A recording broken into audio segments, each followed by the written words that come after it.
I stood at the head table of the Harper Country Club's private dining room, the stem of my champagne glass slipping against my trembling fingers as soft music, polite applause, and distant smiles surrounded me like a celebration I never truly felt part of. Tonight was supposed to be my triumph, the night I finally became Dr. Lily Harper, but everything shattered when my mother Barbara leaned back in her chair and said clearly enough for the entire room to hear, "We wish you were never born." The world went silent. The pianist's hands froze in midair, a fork clattered to a plate, and every pair of eyes fell on me as though I had committed some unthinkable sin. My breath caught in my throat as I stared at her, waiting for a laugh, a smirk. Any sign this was just another cruel joke, but Barbara simply arched an eyebrow and added, "You've been nothing but a mistake." My father Richard adjusted his cufflinks like he was bored and said, "Don't look shocked. We did everything for you, and this is how you repay us, a doctor. You should have joined Ethan's firm. At least that would have made us proud." Ethan, my older brother, leaned back with his perfect haircut and perfect life and lifted his glass in a mocking toast. She always did love the spotlight. Caleb, the youngest, murmured, "Charity Case finally got too big for her boots." I felt the air squeeze from my lungs, not from shock, but from the realization that they were all perfectly comfortable humiliating me publicly. "Amanda." My best friend touched my arm and whispered, "Lily, please, let's just leave later. Ignore them." "No." My voice steadied. I set the glass down and unclasped the delicate gold necklace my grandmother Margaret had given me, the only thing in this family that ever felt like love. I laid it gently on the white tablecloth. Barbara's eyes narrowed. "What are you doing?" I removed the silver bracelet Richard once gave me, the one engraved with "To Our Daughter," even though they never treated me like one, and placed it beside the necklace. "You said you wished I was never born, so I'm granting your wish." Richard shot to his feet, chair scraping violently. "Sit down and apologize. You will not embarrass this family." Ethan chuckled. "Good. Let her go. She never belonged here anyway." Something inside me cracked, or maybe it finally healed. I looked each of them in the eye one by one and felt nothing. No fear, no longing, no need for their approval. "You no longer have a daughter named Lily," I said quietly. "I do not exist to you anymore." Barbara slammed her hand against the table and hissed, "Don't walk away from me." But I already had.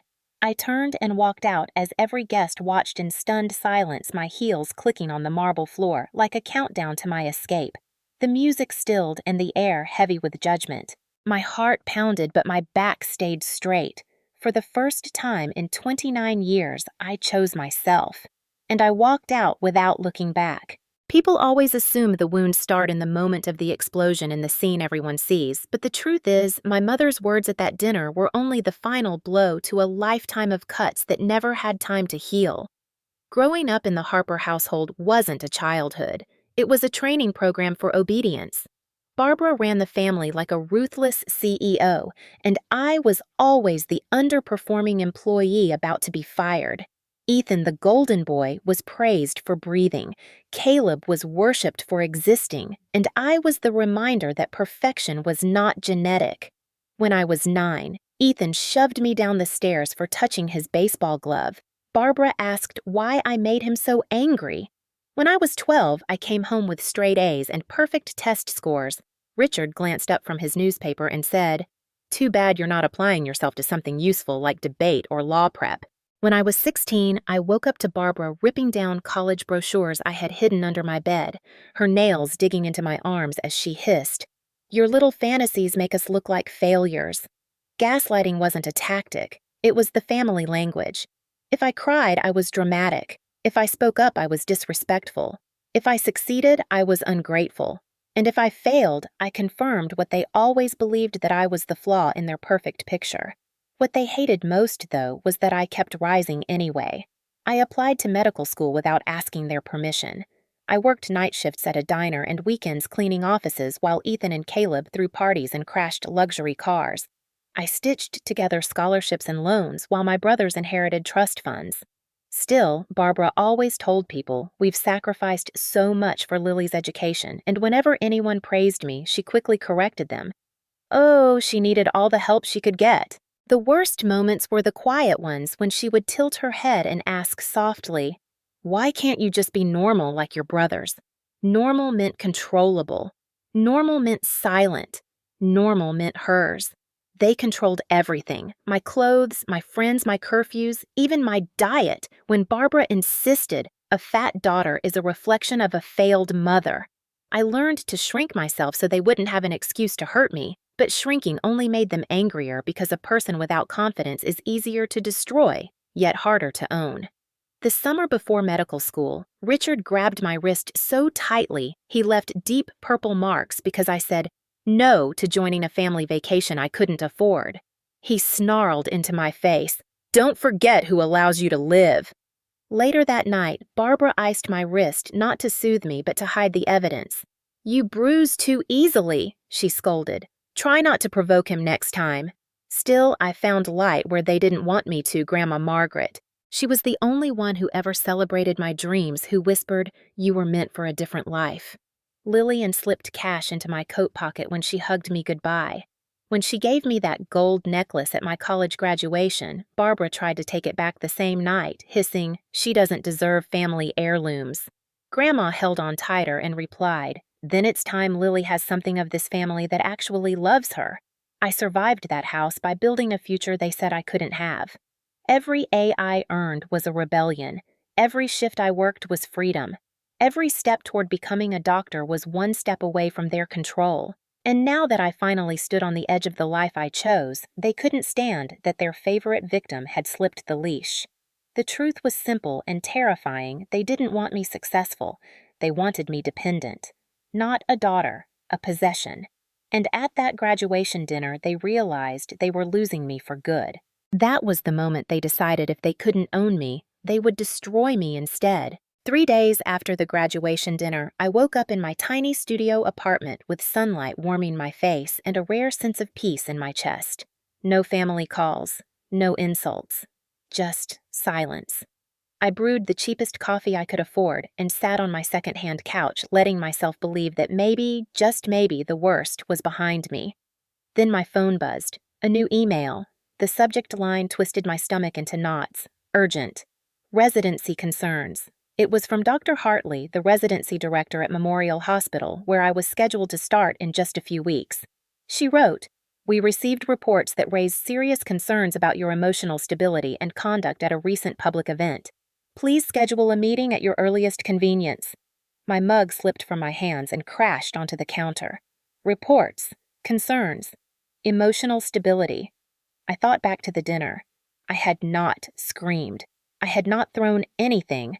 I had simply walked away. I called the hospital immediately. The secretary, once warm and friendly, now sounded cold and scripted. "You have been placed on a monitoring list. You will be on a 6-month probationary period. Any further complaints and your position will be terminated. Good day, Dr. Harper." The line went dead.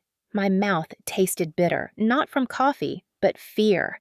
They had reached into my professional life already. I rushed to the bathroom to splash water on my face, trying to steady my breathing.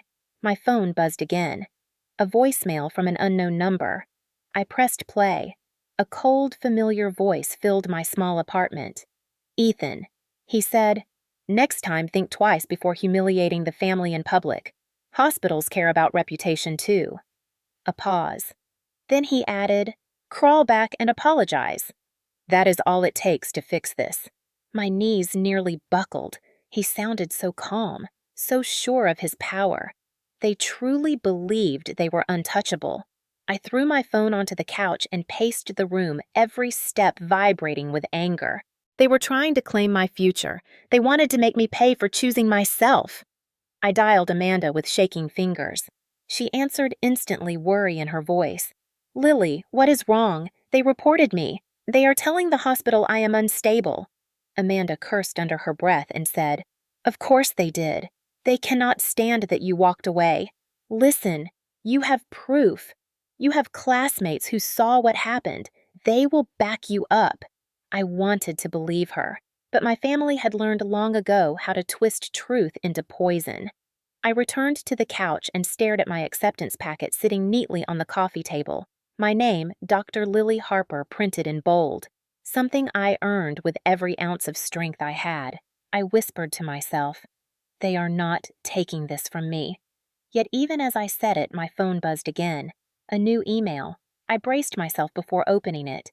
This time it was from the hospital board, a more formal message. Allegations had been made regarding aggressive behavior, public instability, and concerning mental health patterns. We are reviewing your status. Please refrain from external communication regarding these matters. The walls of the room felt like they were closing in. Allegations, mental health patterns. They were painting me as a danger, a liability, to medicine, to patients, to myself. I felt my pulse hammering in my ears. I forced myself onto the couch and hugged my knees to my chest, struggling to breathe. Then, like a final kick while I was down, one more message came in. From Richard. A text, short and venomous. "You cannot survive without us. Come home and behave." My hands shook as I stared at that sentence. Not a threat, a promise. I had walked away that night thinking I had freed myself, but I had underestimated them. They would rather see my life reduced to ashes than allow me to live outside their control. They had started a war they expected to win. But I was no longer the quiet daughter who took each blow without fighting back. If they wanted a battle, they had just chosen the wrong doctor to try to destroy. 2 days later, while I was gathering witness statements from classmates who had seen the graduation dinner unfold, I heard a sharp knock on my apartment door. It startled me because no one ever visited without texting first. I opened it to find my landlord, Mr. Daniels, standing stiffly in the hallway, arms crossed and eyes avoiding mine. "We need to talk," he said with a tone that made my skin prickle. He handed me a printed notice. "Your lease has been terminated effective immediately." My chest tightened as I scanned the page. "What are you talking about? I paid first and last month's rent. I have the receipts." He took a nervous step back. "I received a call from your previous landlord. They said you were evicted for property damage and unpaid rent." "That's not true," I said, breathless. "I've never been evicted. I left that place in perfect condition." His voice grew firm. "They provided detailed documentation. If you don't vacate in 72 hours, we'll involve authorities." My heart pounded so loudly I barely heard the last words before he turned and walked away. I stood in the doorway in disbelief, the notice trembling in my hand. First my career, now my home. I shut the door and stumbled into the kitchen. My fingers scrambled to unlock my banking app so I could at least secure a hotel room while searching for another apartment. But instead of my balance, I saw a flashing red message, "Account under review. Access restricted. Please contact fraud department." No, no, no, no. My trembling hand dialed the number. After what felt like an eternity of hold music, a monotone voice finally answered. "Your accounts have been frozen due to suspicious activity reported by a trusted source." Trusted source. I didn't need a name to know exactly who they meant. "I need access to my money," I pleaded. "I'm starting a new job. I have rent. I need to live." The representative replied, "The investigation may take 7 to 10 business days. Is there anything else I can assist with?" As if she hadn't just cut off my last lifeline. I hung up and stared around my tiny studio apartment, the unpacked boxes, the cheap lamp flickering in the corner, the stack of medical textbooks I could no longer afford to update. My phone chimed with a text. "Sarah, are you okay? You sound stressed. Need help?" My eyes blurred. I typed back, "Can I stay with you for a few days?" She replied immediately, "Absolutely. My couch is yours. I'll help you pack tonight." Relief struck me like a wave, but fear still clung to every corner of my mind. Could things get any worse? The answer came that night. When Sarah and I stepped outside with the first boxes, a black car I knew too well sat parked across the street Richard's. The window rolled down just enough for his voice to slide into the night air. "Come home now," he commanded. "This is your last chance to avoid what's coming." Sarah stepped in front of me, furious. "Leave her alone." Richard chuckled a low, cruel sound. "This is family business. Stay out of it." Then the window rolled up, the car pulled away, and dread settled into my spine like ice. They weren't just sabotaging me. They were stalking me, tracking every move, watching me suffer. Sarah wrapped an arm around me. Lily, this is not normal. What they're doing is illegal. I nodded, tears finally breaking free. They want me scared. They want me desperate. They want me to crawl back. Sarah turned me to face her, her eyes fierce. Then, don't give them what they want. Fight! The word echoed inside me, lighting a spark I thought they had extinguished. Fight! The Harpers thought they could control every aspect of my existence.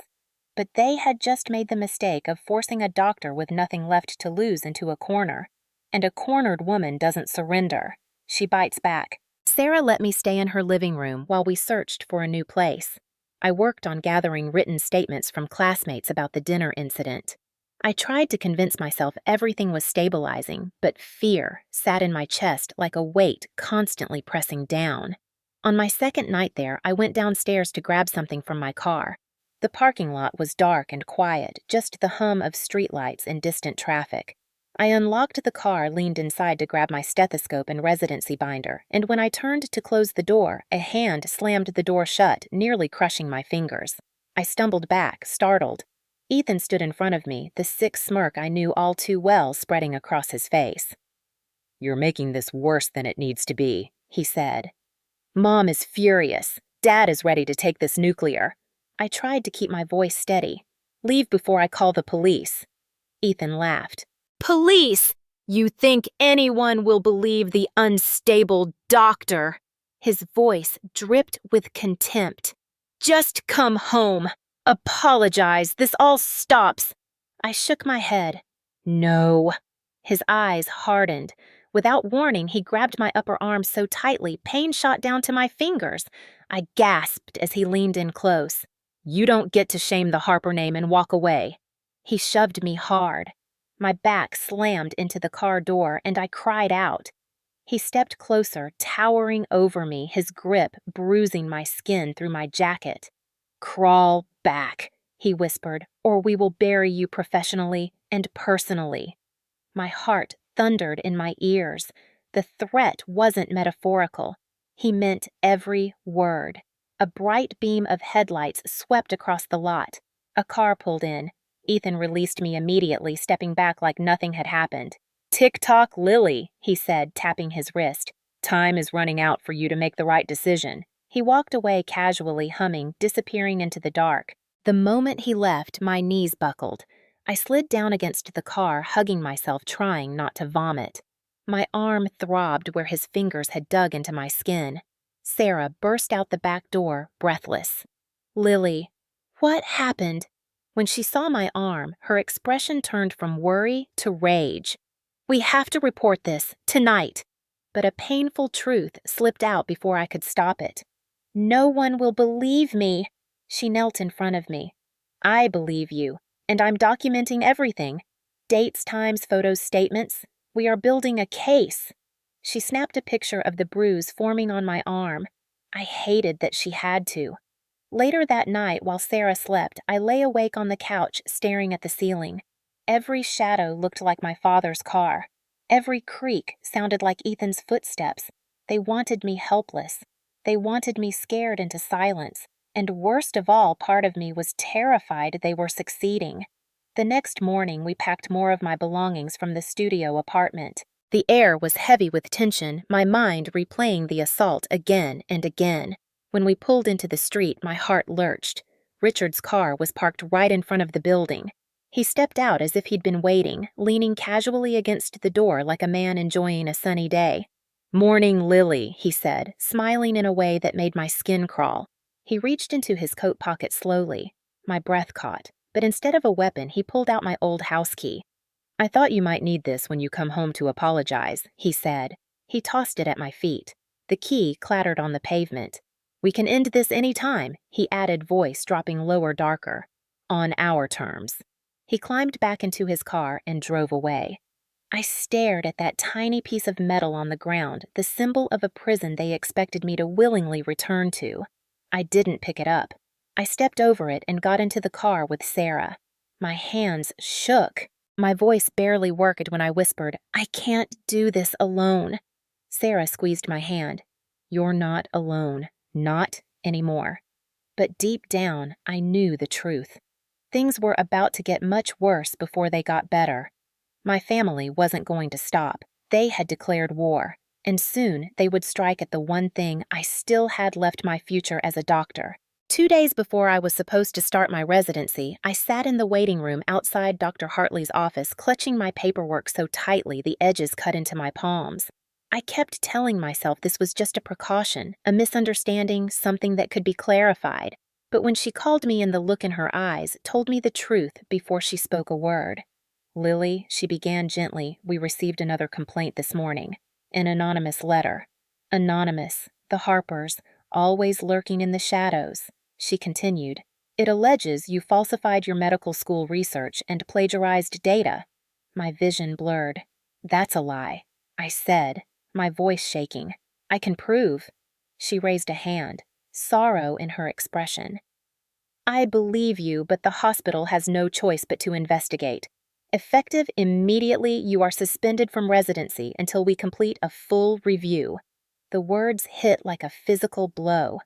Suspended. The dream I bled for, yanked away with one forged email. I'm sorry, she whispered. Truly, she wasn't the villain, but she had become their tool. I walked out of the hospital in a fog, clutching my bag like a life raft. The sun was too bright, the air too loud. This couldn't be happening. I reached my car, hands shaking as I tried to steady myself. My phone buzzed. Another email. My medical school now needed to discuss allegations of academic dishonesty. My heart dropped into a void. If the school formally investigated me, my degree could be revoked. Years of sacrifice erased. I forced myself to drive to campus. It was a 3-hour trip that felt like 3 seconds and 3 days at the same time. I barely remember walking into the dean's office. She showed me printed emails, fake messages supposedly between me and a classmate trading stolen research data. Perfectly time-stamped, perfectly forged. I never sent these, I said, voice cracking. Someone made these. The dean sighed. For your sake, I hope the investigation clears you. But until then, your status is uncertain. Uncertain. My entire life. My name. My reputation, my future, reduced to that one cold word. I walked out of the building, and something inside me simply shut off. No tears, no panic, just numb. When I finally reached Sarah's apartment, she wrapped me in her arms. We'll fix this, she promised. We'll get a lawyer. We'll fight. I wanted to believe her, but the universe wasn't finished tearing me apart. The next morning, I grabbed my coat to go buy groceries, cheap ramen and apples, and stepped outside to an empty parking spot. My car, gone. I called the police. They informed me it had been reported abandoned and towed for violations. The tow yard demanded $375 for release. I opened my wallet. 11 crumpled dollars. My phone pinged with a bank notification. The fraud review had escalated, and now multiple suspicious transfers were under investigation. My savings, $12,000 carefully scraped together from night shifts and holiday hours, was nearly drained. Someone had moved the money in tiny increments before reporting the account as compromised. They stole my money, then froze the rest. A wave of dizziness hit me so fast I had to grab the table to stay upright. Lily, Sarah said softly, watching me unravel, sit down. I sank onto the couch, staring at my trembling hands. They had taken my job, my home, my transportation, my money, my name. The Harpers weren't just punishing me. They were erasing me. Richard's words echoed like poison in my skull. You cannot survive without us. Come home and behave. No, I whispered to myself, barely audible. Not anymore. But as the room spun around me and my chest tightened into panic, a devastating realization hit me like a hammer. I didn't know how to survive from here. I had nothing left except the will to fight, and that I would soon learn was the one thing they could not take. That night, after the tow yard refused to release my car without payment, and the bank confirmed it would take 7 to 10 business days to review the fraud cases, I lay awake on Sarah's couch, staring at the ceiling. Each time I closed my eyes, I saw Richard's car. Each time I exhaled, I heard Ethan's voice whispering, "Tick-tock." My future was slipping through my fingers faster than I could catch it. I should have cried. I should have screamed. But I didn't. I just fell apart silently on the inside. Around 3 a.m., Sarah padded into the living room and sat on the floor next to me, resting her head against the couch. "You're holding your breath again," she murmured. "I hadn't even realized. I'm scared," I whispered, voice barely there. "What if they succeed? What if I lose everything?" Sarah turned her head toward me, her eyes shining in the dim light. "Then you start again, but they do not get to win." I wished I believed her, but fear is persuasive. Fear convinces you that the worst scenario is the inevitable one. Tears finally slipped free, hot and humiliating. I don't have a car, I don't have money, I don't have my residency. I'm being investigated by the school. I might lose my degree. My family is hunting me. Sarah, I have nothing left. She took my hand tightly. "You have me. And you have the truth, and I swear to God we will use that truth like a weapon." Her words lit a faint spark somewhere deep under the rubble of my panic. A spark, but not a fire. Not yet. The next morning, while Sarah was at her shift, I sat in her quiet apartment with my laptop open in front of me. I should have been gathering documents or writing appeals. Instead, I found myself scrolling through photos from medical school, me and my classmates studying in the library, laughing in scrubs, exhausted but proud after long shifts. Proof I belonged in that world. Proof I mattered. A familiar ache clawed up my throat. I couldn't let them take this from me. Not after everything I survived to get here. My phone buzzed, slicing through my thoughts. A blocked number. My hands shook as I answered. Lily speaking. "Jesus, finally," Ethan said, voice dripping arrogance. "Look, Mom wants to help you. Just come home. Delete those ridiculous fraud reports. Post that apology on social media. Admit you overreacted. Then everything goes away." The audacity stole my breath. "You want me to lie publicly and grovel." Ethan snorted. "You embarrassed Mom at dinner. She has a reputation. Fix what you broke." Rage flared so violently it scorched through my fear. "You destroyed my career. You drained my bank account. You stole my car. You're stalking me." A beat of silence, then the most chilling response. "Prove it." Those 2 words were a slap to the soul. He hung up before I could speak again. I stared at the phone in disbelief, and something changed. Something shifted. Something fractured and reset. They expected me to give up, to crumble, to come home broken. But I wasn't the fragile girl they had trained to bow her head. I was a doctor. I was smart, and I was done letting them decide who I get to be. Sarah returned that evening to find me sitting upright on the couch, laptop, open documents pulled onto the screen. She paused in the doorway. "What happened?" I wiped the last tear from my face. "They think they can erase me." "They can't," she said. "Exactly." I turned the laptop toward her. "We're building a case." She smiled sharp and ready. "Then let's bring them down. For the first time since the graduation dinner." Hope didn't feel like a lie. It felt like a plan. 2 days later, I sat in a quiet law office that smelled like old leather and expensive coffee. Diplomas filled the walls. The woman across from me wore a navy suit sharp enough to cut steel. Her name was Attorney Carol Jensen, and she was exactly the kind of person my family never expected me to have, powerful, relentless, and on my side. "Your grandmother is paying my retainer," she said matter-of-factly, flipping through the stack of evidence Sarah had helped me organize.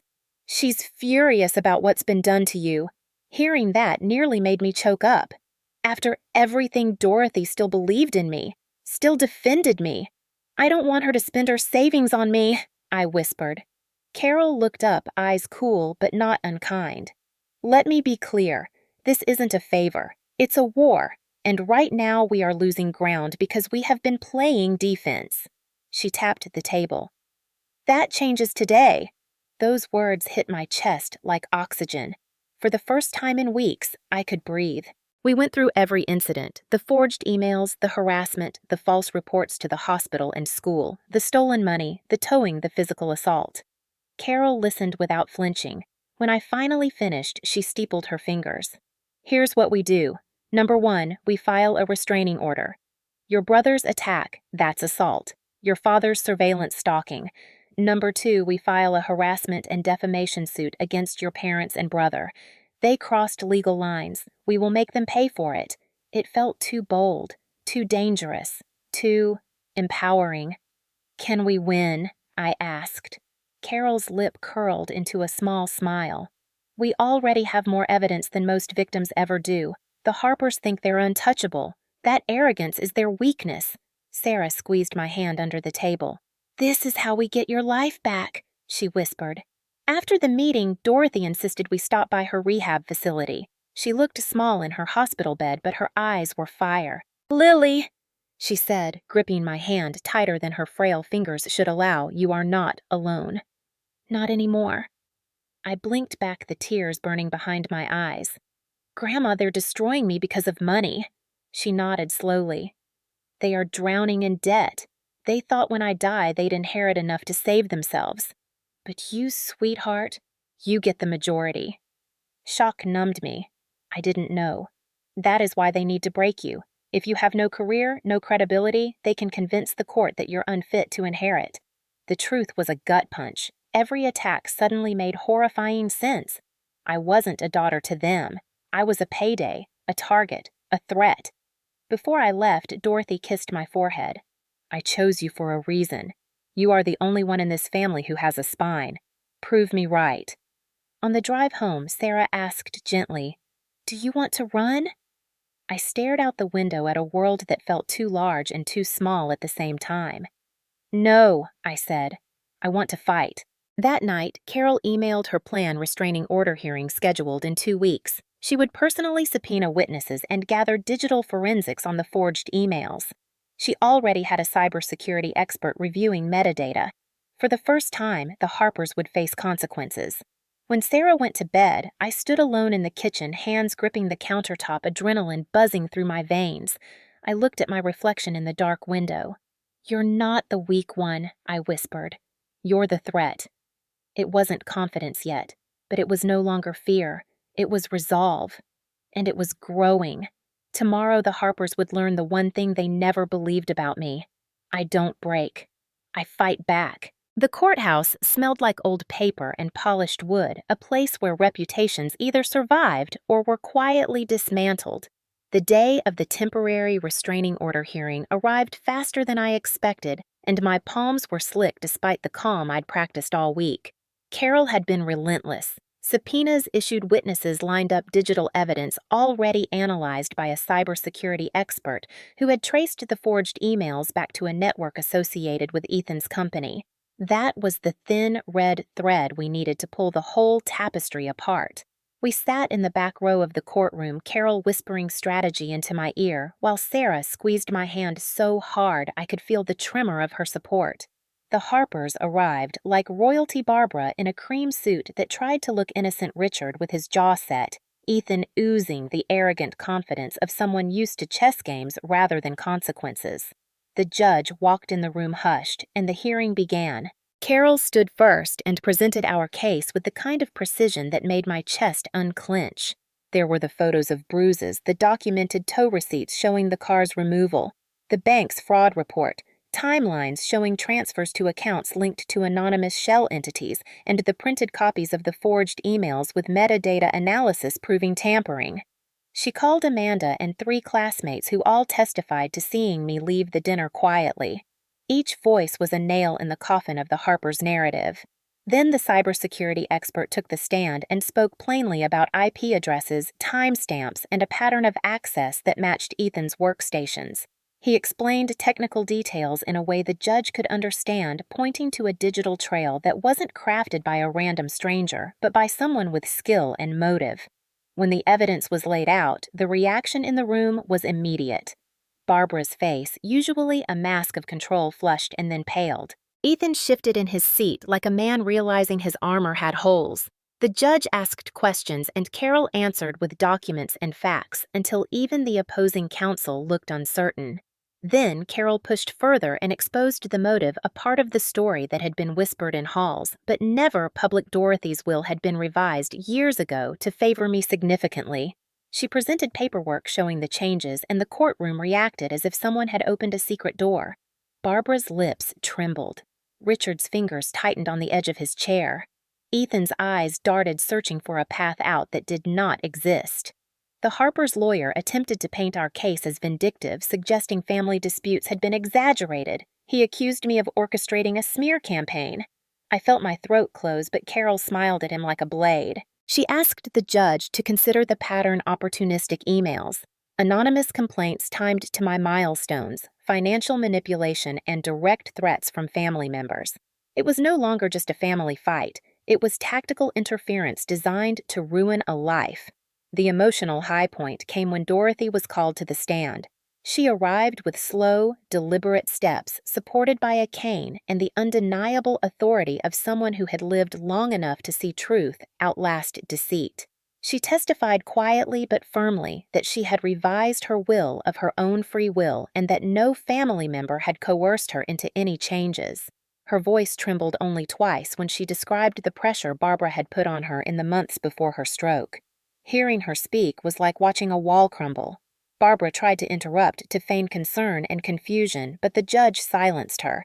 In that moment, it felt less like court and more like exposure under a harsh clinical light. When the judge ruled on the temporary restraining order, he granted it with specific limitations: no contact, no third-party messages, and an immediate prohibition on approaching my residence or place of work.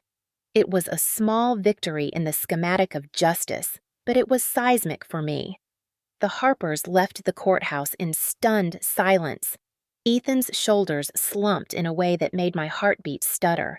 For the first time in decades, their power had been publicly questioned and found wanting.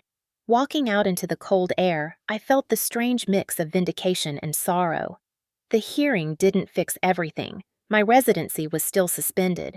The school's investigation loomed. The stolen money was not yet recovered. But the court had acknowledged the pattern and given me a shield to breathe behind. Carol leaned in and said softly, "We just started the real work." And for the first time since that night, I believed her. That afternoon, after we stepped out of the courthouse with the temporary restraining order in hand, the air tasted different. Not sweet exactly, but sharp, like the first breath after nearly drowning. The Harpers left in a storm of silence and frantic whispers, and I knew this wasn't over. They would retreat and regroup. Destroyers don't stop because someone tells them to. Carol walked beside me to the parking lot, heels clicking like a metronome of confidence. She handed me a printed packet. "This is our next move," she said.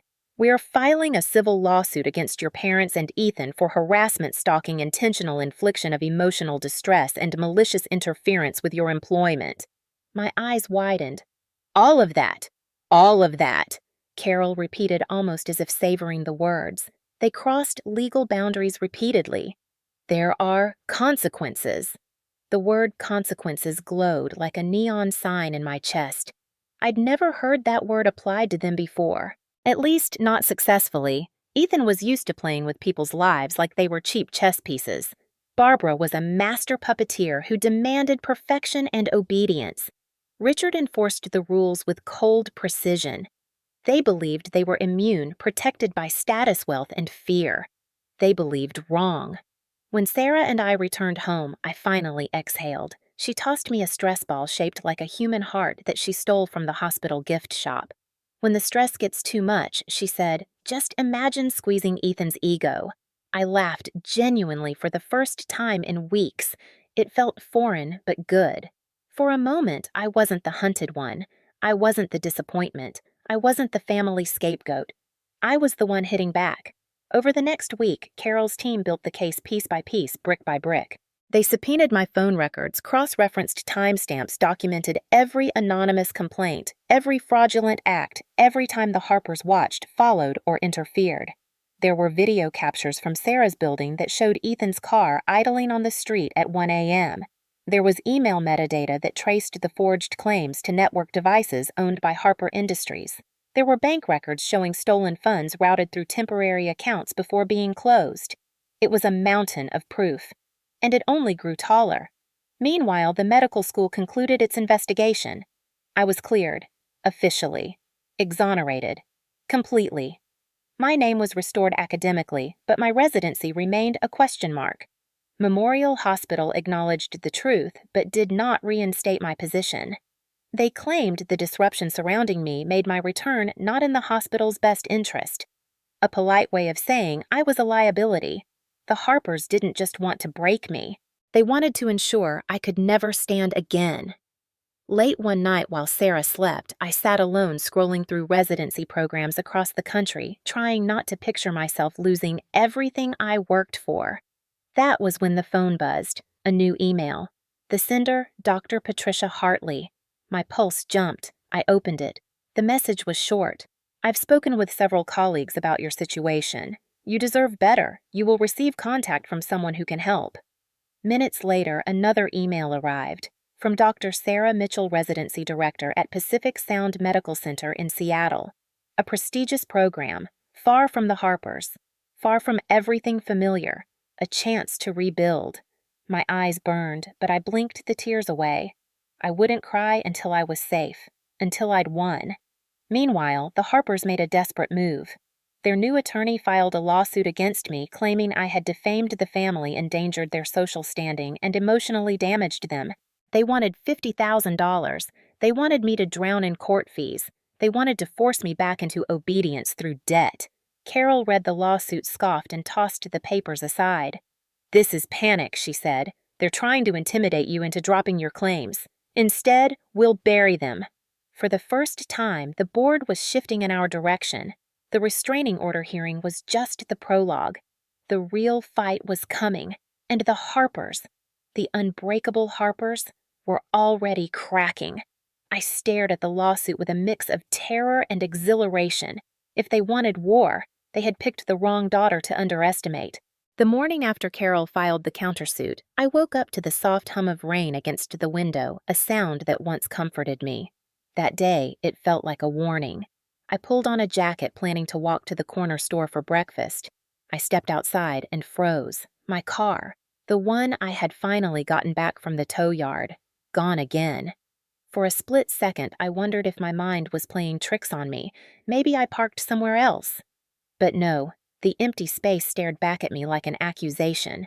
Sarah came rushing outside behind me, her breath sharp. Not again. I dialed the police with shaking fingers, but this time the operator had a different story. "Ma'am, your vehicle was repossessed this morning. The lender reported that your financing was fraudulent." Fraudulent. The word was starting to feel like a curse stitched into my name. "That's impossible," I said, voice cracking. The car was fully paid off. The operator insisted the paperwork said otherwise. Another lie planted perfectly. The Harpers weren't just attacking my career and finances, they were attacking my stability, my safety, the ground I stood on. When I hung up, Sarah grabbed my shoulders. "They're scared of what's coming. That's why they're escalating." It didn't comfort me. Fear coiled inside me tighter than ever. Later that day, Carol called. "Sit down," she said without preamble. "I have news." My stomach knotted. "What now? Barbara and Richard are trying to take emergency guardianship of your grandmother." The world tilted. Guardianship. But she's lucid. She's recovering. Carol exhaled hard. "They're claiming she is mentally compromised. If they succeed, they will control her finances, meaning they can shut down her support for your legal defense." I felt physically ill. The Harpers didn't just want to destroy me. They wanted to rip away the only person in that family who had ever chosen me. My fists clenched so hard, my nails dug into my palms. "They're monsters," I whispered. "No," Carol replied calmly. "They're losing." She explained that Uncle Frank had already contested the petition backed by Dorothy's doctors, who were prepared to testify she was fully competent. That helped. A little. That night, another hit came. While Sarah and I ate dinner, she suddenly froze, staring at her phone. "Lily, you need to see this." My heart thudded as she handed it to me, a post on a private community forum circulated by accounts with names I recognized from my parents' social circle. Doctor suspended for dangerous misconduct warning to local patients. Underneath my photo, comments poured in, each worse than the last. "She looks unstable. Heard she attacked her family. Protect our hospitals from people like this." I set the phone down slowly. My throat closed. No matter what I did, no matter how much truth we proved, the damage spread like wildfire. Rumors were easier to believe than justice. When Sarah reached for my hand, I pulled away, not from her, but from the shame suffocating me. "Maybe they're right," I whispered.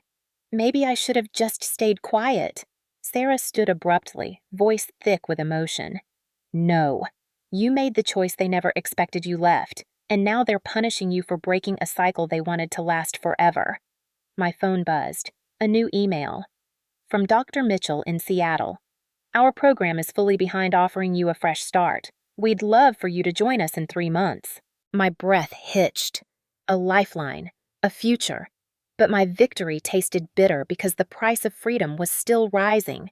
Before bed, I received one final notification. Carol had filed for the restraining order to be extended and converted to permanent due to escalating danger. The Harpers were suffocating under their own strategy panic, turning them sloppy. They weren't gods. They weren't invincible. They were drowning. And drowning people thrash. Violently. I lay awake wide-eyed in the dark, realizing something terrifying and liberating all at once. My old life was ashes. My future was uncertain. But I wasn't running anymore. If they wanted war, I would give them one. On my terms. This wasn't just survival now. This was revenge. The courtroom was colder this time. Not physically, emotionally. The Harpers no longer entered with smug posture or designer confidence. They walked in like people terrified someone might turn on the lights and reveal what they truly were. And that was exactly what we were about to do. The judge entered. Silence fell sharp as a scalpel. Carol stood tall in her navy suit, every inch of her radiating controlled fire.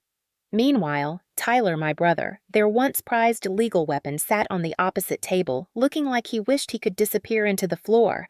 He wasn't representing them anymore. Too risky for his career. Too much exposure. The Harpers had to hire someone new. "Your Honor," Carol began, "we are here today to seek a permanent restraining order based on escalating harassment, stalking, and malicious interference by the defendants against my client, Dr. Lily Harper." Dr. Lily Harper. That title hit me like oxygen. I needed it. I deserved it. The hearing began with the digital forensics investigator testifying again, but this time the defense attorney couldn't hide behind ignorance. The investigator provided undeniable proof that the forged emails originated from networks traced to Harper Industries. He showed how financial transfers were executed using security details only a family member would know. He pinpointed the surveillance patterns on my phone and car. With each revelation, Ethan's bravado melted until he stared at the table like a child caught stealing. Then Carol called Amanda. My loyal friend walked with steady certainty and testified about the physical assault, the stalking, the fear. She cried when she recounted hearing Ethan hiss, "Tick-tock." The judge took notes. Barbara clenched her fists. Next came the hospital's letter clearing me, the medical school's letter exonerating me. Both documents stated no wrongdoing on my part. Every sheet of paper was a blow to their narrative. Then Dorothy's turn. The bailiff helped her approach. She carried her cane like a command staff. "Barbara and Richard," she said into the microphone, "have acted not as parents but as predators. They tried to destroy my granddaughter's stability so she would crawl back and they could control her again." She took a breath, gaze fixed on the daughter who once came from her. "I raised Lily more than Barbara ever did. I know Lily's heart, and I know theirs. They do not want reconciliation. They want ownership." Barbara shot to her feet, shouting, "That's a lie! She's manipulating you!" "She wants the money." The judge slammed the gavel. "Ms. Harper, you will sit down or I will hold you in contempt." Barbara's face turned a shade of red. I'd never seen before, a mask cracking in real time. She sat, shaking, furious, exposed. It felt like vindication wrapped in sadness. This was my mother, and she had chosen war. Carol's closing argument was the final blade. The Harpers have weaponized family ties to cause significant and ongoing harm to my client's career finances, mental well-being, and personal safety. Their actions constitute a systematic campaign of targeted abuse. Dr. Harper deserves not only protection, but freedom.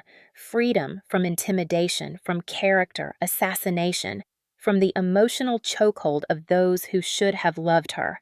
The room held its breath. The judge leaned forward. I have heard enough. Time slowed. My heartbeat pounded like a countdown. This court grants a permanent restraining order against Barbara and Richard Harper as well as Ethan Harper. The defendants must remain a minimum of 500 feet from Dr. Harper at all times. Any form of contact is prohibited and punishable by law. Barbara gasped. Ethan swore under his breath. Richard's shoulders finally collapsed. The judge continued. In addition, due to the severity of misconduct, I am referring this case to the District Attorney's Office for criminal review, including possible charges of fraud stalking and identity theft. It hit them like a bomb. Their attorney tried to object, but was silenced with a glare. Chaos rippled across the defendant's table. For the first time, consequences wrapped chains around them. As the courtroom emptied, I stood frozen. My knees wobbled. We did it, Sarah whispered, tears sparkling. Carol placed a steady hand on my back. This was justice, she said, and it isn't even the end. They will be facing far more than this soon. I looked toward the Harpers. Barbara stared at me with something colder than hate fear. She finally understood. I didn't belong to them anymore, and I never would again. I walked out into the daylight, the weight of years lifting with every step. I wasn't just surviving. I was reclaiming my life. Justice was no longer a dream. It was a reality, and it had my name on it. Dr. Lily Harper, free, at last. 2 weeks after the judge's ruling, my life was still a whirlwind of paperwork and police interviews, but for the first time, it was a storm that blew in my favor. My bank restored every stolen dollar. The fraud alerts lifted. The account that once read $0 now showed the sum I fought so hard to save. I stared at the screen, hardly believing the number shining back at me, $12,000, mine again. Sarah caught me smiling and lifted a toast with her coffee. Welcome back to the land of the financially living. I laughed, still rusty but real. The next major hurdle was the most important one, my career. Dr. Mitchell from Seattle had arranged a video interview with her program's board. My palms were sweaty. My notes were shaking in front of me. I half expected the call to begin with, "We changed our minds." Instead, Dr. Mitchell opened with a smile. "We've reviewed everything, and Dr. Hartley spoke highly of your work and character. We are impressed with your resilience and professionalism under extraordinary pressure." She leaned forward. "We would be honored to have you join us." When the call ended, I burst into tears. Happy tears, the kind I once believed I'd never earn again. Sarah squealed loud enough for the neighbors to complain. That evening, Dorothy called from her rehab center. "Seattle is lucky to have you," she said, "and I'll come visit as soon as I can." "I'd like that," I whispered, picturing her sitting with me in a cozy apartment overlooking the Pacific. A future not built around fear. A future I chose. With the move set for 3 months later, every day became a slow process of transformation. Therapy helped me stitch myself back together. Carol pushed for additional legal action on ongoing harassment attempts because, of course, the Harpers didn't stop overnight. Their attacks grew weaker and sloppier, and every one of them was documented and funneled straight into our case file. My nightmares shifted from being hunted to being watched, but at least now the watcher was powerless. I found a temporary part-time role reviewing clinical studies for a healthcare research firm. The pay wasn't glamorous, but the paycheck felt like proof I am still here. I started jogging again. I updated my scrubs and lab shoes. I clicked apply on an apartment in Seattle with huge windows and a view of the water. It was the first place I'd ever fully chosen on my own. No parental approval needed. On my last weekend living with Sarah and her girlfriend, they hosted a small celebration, just a few close friends. There was cheap pizza, too many balloons, and music we all screamed the lyrics to. And in the center of the table sat a small gift from Dorothy that arrived earlier that day. A jewelry box. I hesitated before opening it. Inside was the family heirloom necklace, the same one I had left on the table the night of the graduation dinner, the same one my mother later mailed to me with a cruel handwritten note. But Dorothy had cleaned and restored it. The gold glimmered under the soft lights. A new note rested beside it. This was never hers. It is yours. My throat tightened. I fastened the necklace around my neck. This time it didn't feel like a chain. It felt like a medal, a battle honor, a legacy on my terms. The next morning, I stood outside the apartment with my 2 suitcases and a heart that felt both tender and strong. Sarah hugged me so tight it hurt. "Promise me something," she said into my shoulder. "Promise you won't let anyone diminish you ever again." I whispered, "I promise." The road trip to Seattle was long filled with podcasts, gas station snacks, and miles of pure possibility. When the skyline finally rose up ahead, I felt a peace I didn't recognize. A peace earned. My new hospital welcomed me with warmth. I was introduced to my residency cohort. Brilliant, kind people who saw me as exactly what I was. Dr. Lily Harper, a colleague, not a scandal. I met Chris, a trauma nurse with a crooked smile and gentle humor. He offered to show me the best coffee shops around the hospital, and when he asked if I'd like to get dinner sometime, the yes came easily. Most nights I returned home exhausted but fulfilled. My badge hung around my neck, not as a burden, but as a badge of honor. I had my career. I had my independence. I had peace. And every morning when I looked in the mirror, wearing the necklace Dorothy entrusted to me, I saw someone I'd fought to create, someone no one could ever break again. 6 months into my new life in Seattle, I woke up in my sunlit apartment overlooking the marina. Charlie, my adopted mutt, thumped his tail against the floor demanding breakfast. I fed him brewed coffee in the machine I once thought I'd never afford and checked my email. Most were hospital notices and research updates, until one subject line froze me. Case, Update State versus Harper. I clicked it with a steady hand. The district attorney had formally filed charges against Richard and Ethan for identity theft, financial fraud, and stalking. Barbara was facing charges for harassment and obstruction of justice. The court attached a recommended sentencing range.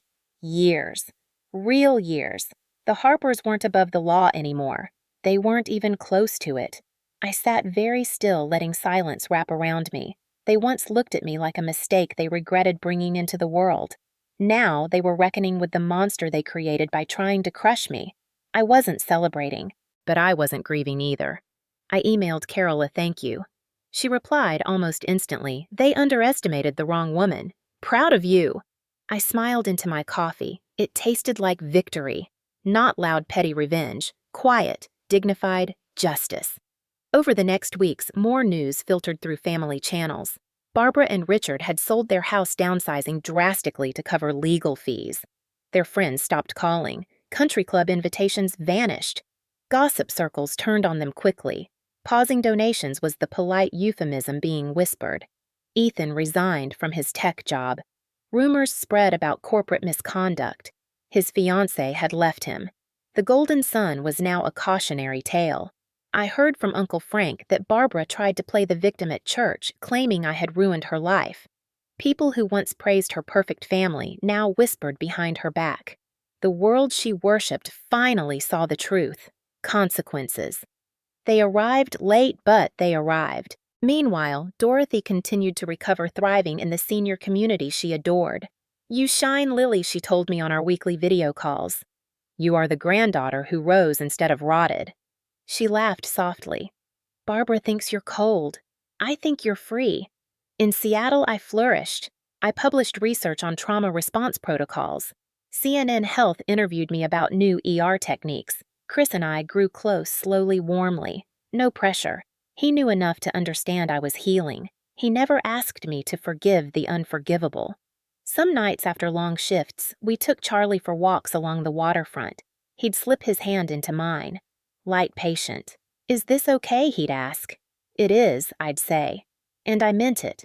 One evening, after stabilizing a critical crash victim who would live because my hands were steady and my mind was clear, I stood in the ambulance bay breathing in the cold night air. The quiet power inside me hummed steady, unshakable. I remembered being the girl who walked out of a restaurant because her own mother wished she had never been born. Now I was a doctor saving lives, loved, safe, whole. Blood had failed me. Family chose me. Dorothy, Uncle Frank, Sarah, Amanda, Chris, my colleagues. They were my circle, my roots, my home. Months later, while writing up notes on a patient, I received a new email from a stranger. The subject line read, "I saw your story. How did you find the courage to walk away?" She explained she was living with a violent, controlling family. Terrified, trapped, hoping for a sign. My hands hovered over the keyboard. I pictured my younger self shaking, suffocating, convinced she was alone. I took a deep breath and typed, "I walked away because staying was killing me. You deserve a life where you are safe, respected, and loved for who you are, not used for what you give. Leaving will hurt like nothing else. But surviving feels like discovering air after a lifetime underwater. And you are allowed to breathe." I hit send. It wasn't just a message to her. It was a message to anyone listening, anyone trapped, anyone afraid to choose themselves. When I looked in the mirror that night wearing the heirloom necklace, the new symbol of the family who earned my love, I touched it gently and whispered, "You did it.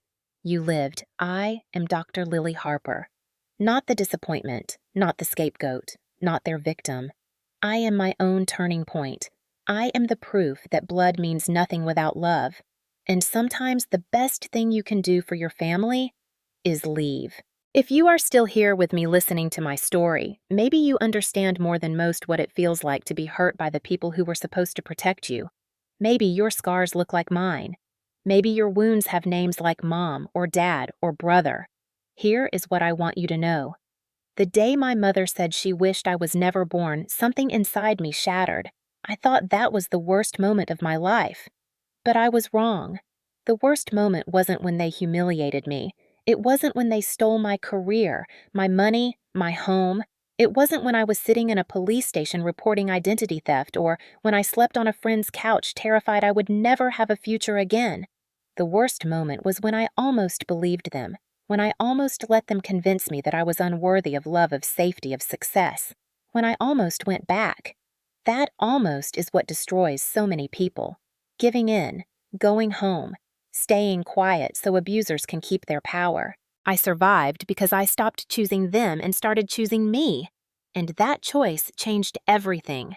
Today, I'm a doctor who saves lives. I have a family. I chose people who would never weaponize my love against me. I wake up free. I go to bed safe. I build a life that looks like something I once thought only other people got to have. And every day I carry one lesson with me. You don't owe anyone access to your life just because they share your DNA. If someone uses family as a leash to pull you back into pain, cut the leash. If someone tries to convince you that you have to earn their acceptance, walk away. If someone believes your worth depends on what you sacrifice for them, they don't deserve you in their life. Abuse is abuse, even when it has a familiar last name, even when it sits across from you at Thanksgiving dinner. Especially then. I thought leaving would be the end of my story. It wasn't. It was the beginning. The beginning of finally breathing without asking permission. The beginning of waking up with hope instead of fear. The beginning of choosing people who choose me back. Maybe you're standing on your own edge right now. Maybe you're trying to convince yourself to stay one more week, endure one more insult, survive one more silent meal full of hatred so thick it steals the air from your lungs. Let me say this clearly. You deserve better. You deserve peace. You deserve a home where your name isn't an insult. You deserve to wake up knowing your existence is not a burden. And if you need someone to give you permission to walk away, here, I'm giving it to you. You are allowed to save yourself. You do not have to die a slow emotional death to keep someone else comfortable. Choose yourself. Choose life. Choose freedom. because on the other side of that terrifying decision is a version of you that is powerful beyond what your family ever imagined. And you will look in the mirror one day, just like I did, and whisper, "I survived because I walked away." If my story reached you today, if it found the hurting part of your heart and reminded you that you matter, please tell me. Share your story in the comments. You never know, someone else might find their courage in your words. And if you can give this video a like so more people who feel alone can find it too. Hit that subscribe button if you want more stories about overcoming toxic family, surviving the unthinkable, and stepping boldly into a future that finally belongs to you. Thank you for listening. Thank you for witnessing the truth with me. And thank you most of all for believing I deserved a life beyond the pain. My name is Dr. Lily Harper, and I am not the family disappointment anymore. I am proof that sometimes the bravest thing you can do for your family is leave.